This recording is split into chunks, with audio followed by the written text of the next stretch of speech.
Israel has a fascism problem. נכון, אני באמת יכולה לומר לעצמי שיש בי משהו פשיסטי, כאילו... It is hurting not just the thousands of Palestinians killed, wounded, or displaced under the occupation, but also the Jewish people Israel claims to be protecting. Zionism is built upon the idea of a Jewish homeland. But in that Jewish homeland, not all Jews are equal.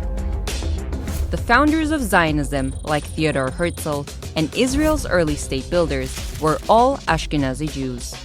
Ashkenazim are white European Jews hailing from Eastern and Central Europe and the former Russian Empire. Herzl wrote a famous novel.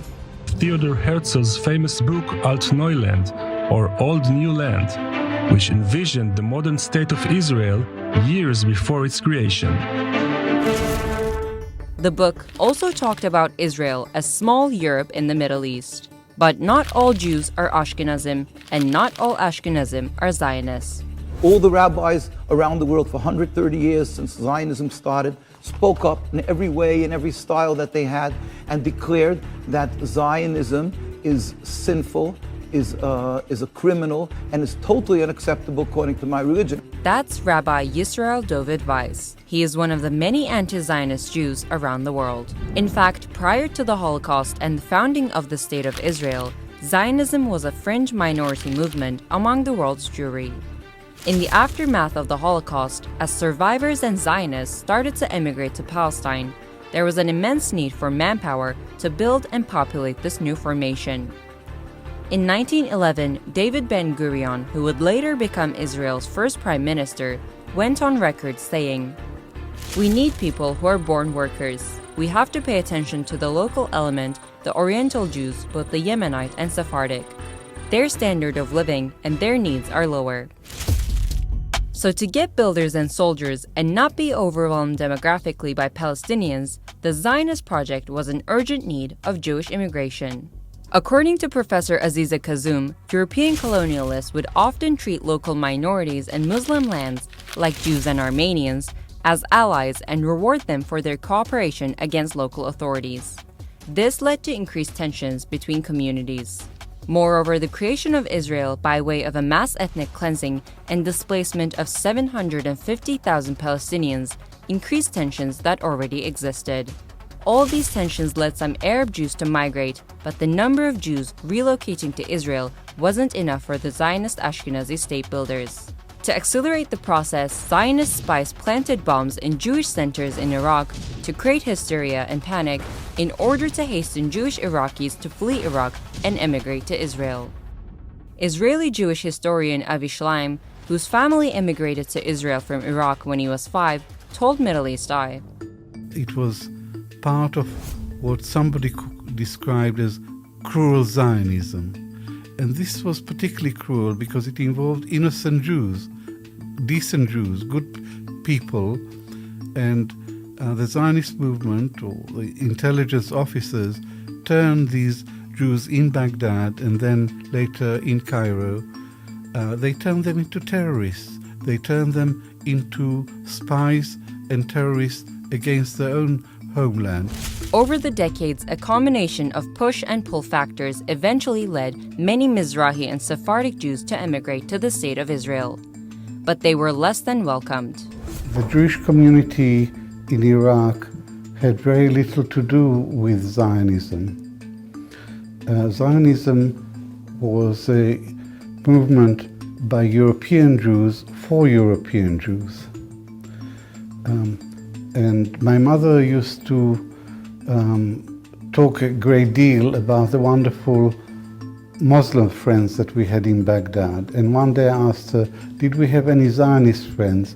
And she said, no, Zionism is an Ashkenazi thing. It's nothing to do with us.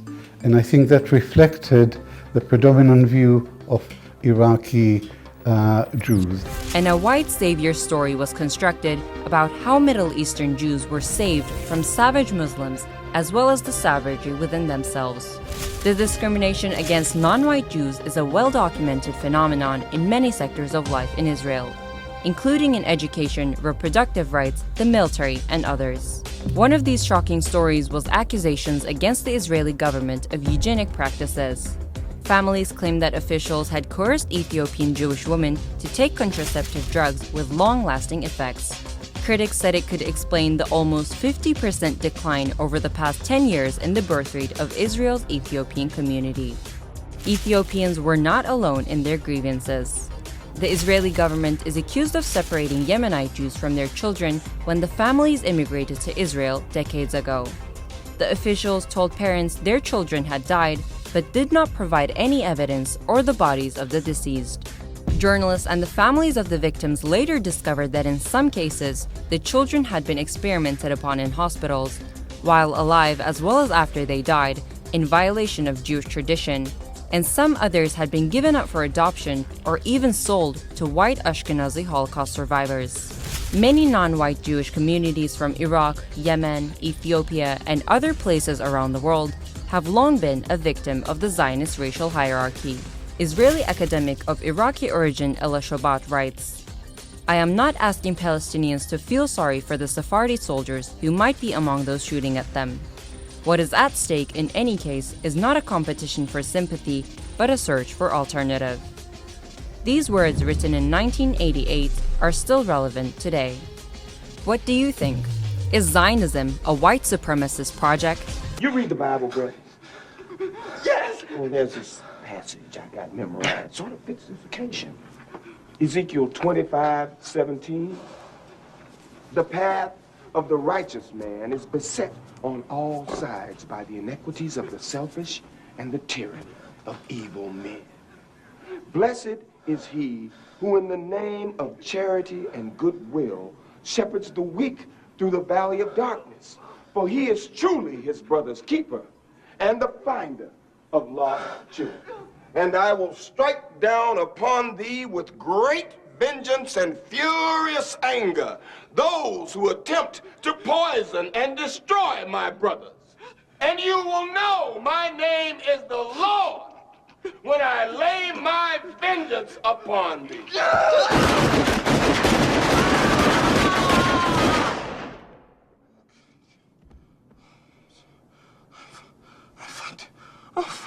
Is he a friend of yours?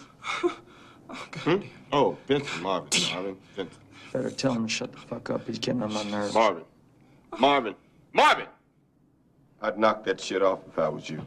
Die, you motherfucker!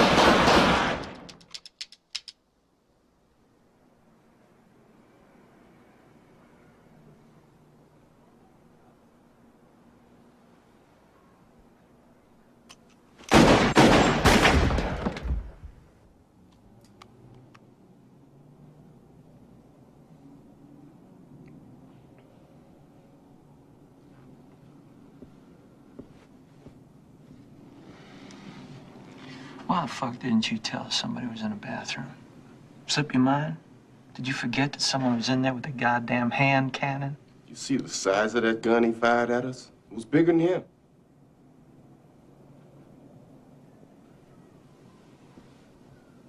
We should be fucking dead, man. I know, we was lucky. No. That shit wasn't love. Yeah, maybe. This was divine intervention. You know what divine intervention is?